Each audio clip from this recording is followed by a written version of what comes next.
All right, hopefully this is our last video, because I know you guys are all tired of watching calculus videos. Okay, so for these examples, we're just going to discover what the mean value theorem is and talk a little bit about it. Okay, so first, draw a secant line between the 2 points, A, f of A, and B, f of B. Okay, so basically, we're drawing a line in between this point and this point. Okay, let's see if I can get that line straighter, but you know how awesome I am at drawing these things, so. Nope, that one was worse. Okay. Yeah, that's not happening. It's like the more I try, the worse I get. I think I might have a line tool on here. Okay. Let's see if I can do that. Okay. No, that's the best I got. Okay. So anyway, we're going to draw that line. We're going to draw a line in between A and B. Okay. And then what we're going to do is draw all the tangent lines that are parallel to that secant line. So remember, a secant line is a line that goes through 2 points on a curve. And a tangent line is a line that goes through 1 point on a curve. Okay? So the secant line is the one I just drew because it goes through 2 points. Now, if I look on my curve, it looks like right about here that if my blue line was straight, that the tangent line would have the same slope as the secant line. Look at that! That's pretty. Okay. So do you see that the tangent line at that point is parallel to the secant line? Okay. So on this one, we're going to draw a line that goes through A and B, and then we're going to find all of the points on the line or on the curve that have a secant line or a tangent line that has a slope parallel to that secant line. Okay, so the secant line goes through 2 points on my curve. The tangent line goes through 1 point. So here's a tangent line here that looks to be parallel, and then also this line also looks to be parallel. So this one has 2 tangent lines that are parallel to the secant line that goes through the endpoints. Okay.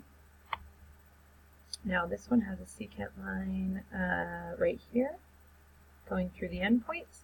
And you know what? There is no tangent line on this curve that has the same slope, because if you look at all of the tangent lines that we could potentially have, these would all be a positive slope, but they would be way too steep, and these would be a negative slope, so they can't be. Okay. And then if we look at this one, we draw one through the endpoints.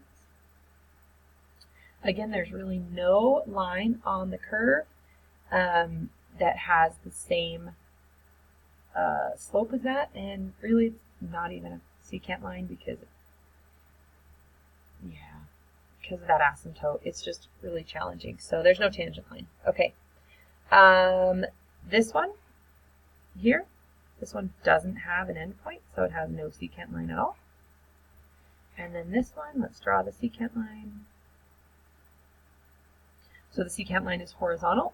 So at what point do we have a horizontal line?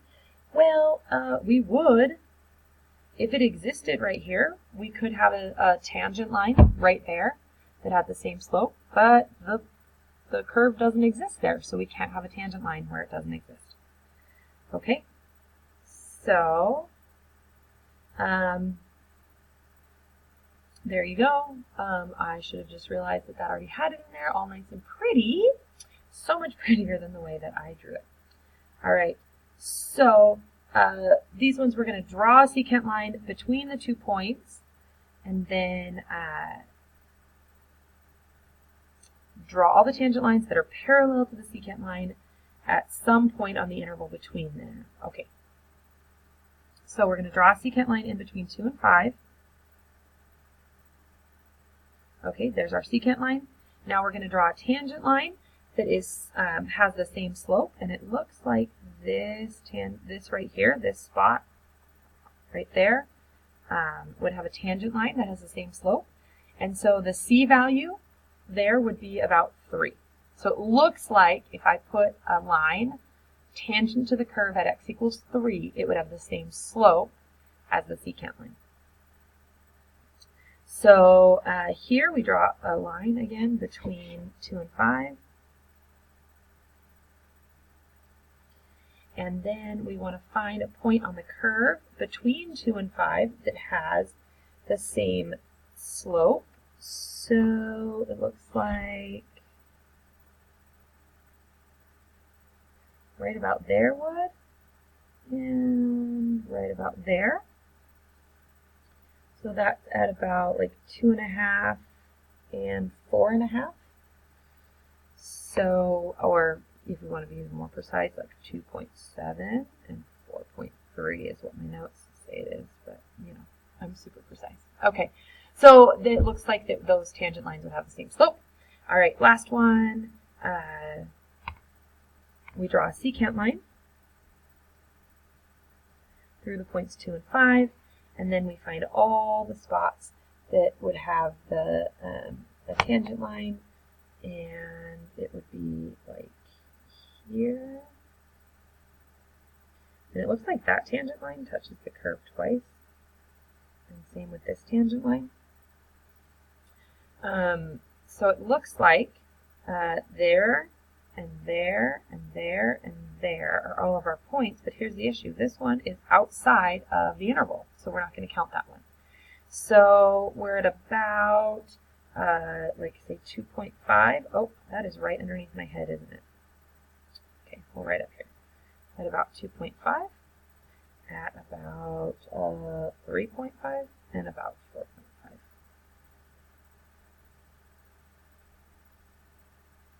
Okay.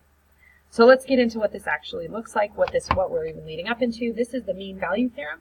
It says that if f is continuous on an interval a, b, and differentiable on the open interval a, b, then there is a number c in that interval where the slope of the tangent line is equal to the slope of the secant line at the endpoints. Okay, so that's what this looks like right here. Here's the endpoints of our function.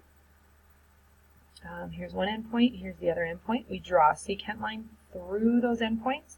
And what we're saying is, by the mean value theorem, there is definitely some point in between this point and this point where the slope of the tangent line equals the slope of this line. Okay? So, again, this is super important. It has to be continuous and differentiable. Okay, so no sharp turns. And the instantaneous rate of change will be equal to the average rate of change, right? Because the slope of the secant line is the average rate of change in between those 2 points. The slope of the tangent line is the instantaneous rate of change. So let's see how this actually works on a problem.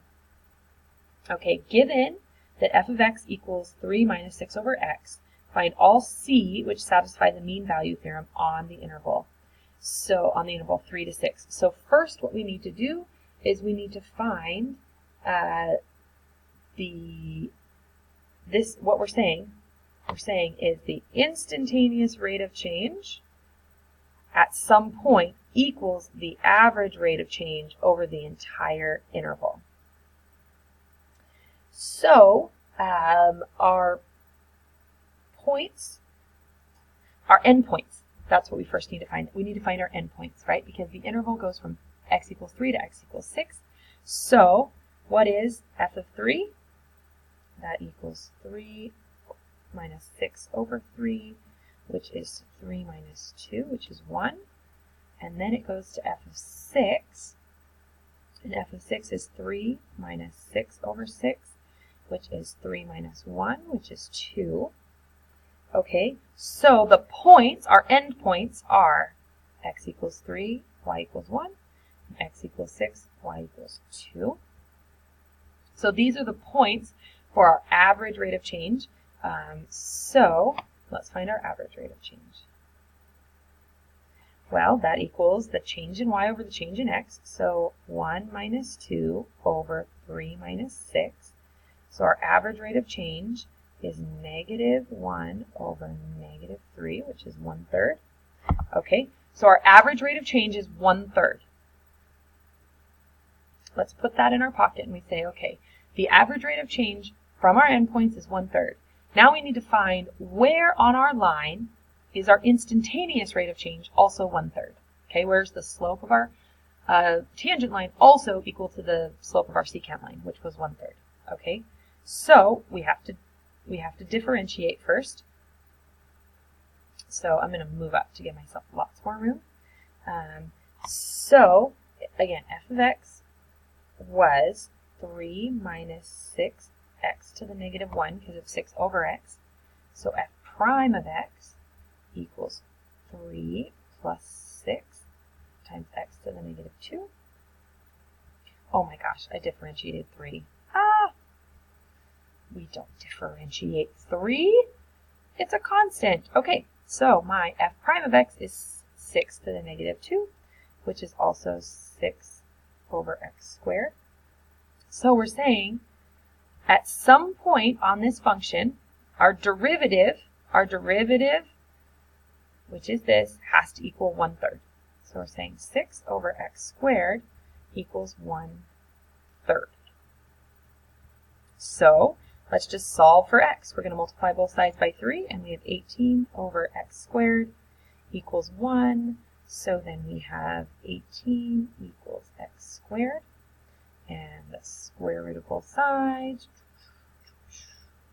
And so we have x equals root 18, well, positive or negative. Because, right, when we take the square root of something, we could either have positive root 18 or negative root 18. And so now the question is, for which values of x is our instantaneous rate of change equal to our average rate of change? Well, our average rate of change was 1/3. Whoa, that was crazy. 1/3, okay? And at x equals positive root 18 and negative root 18, our instantaneous rate of change is also equal to 1/3. But remember that our c has to be on our interval. It has to be on our interval. And our interval here is 3 to 6. So the square root of 18 is 4.24. So that is in between. The positive root 18 is in between this interval, but the negative root 18 is not. So our c value equals root 18, which is also 3 root 2. But negative root 18 is not in the interval, therefore it is not any of our c values. All right, that's the mean value theorem, and that is all of them for 4.1.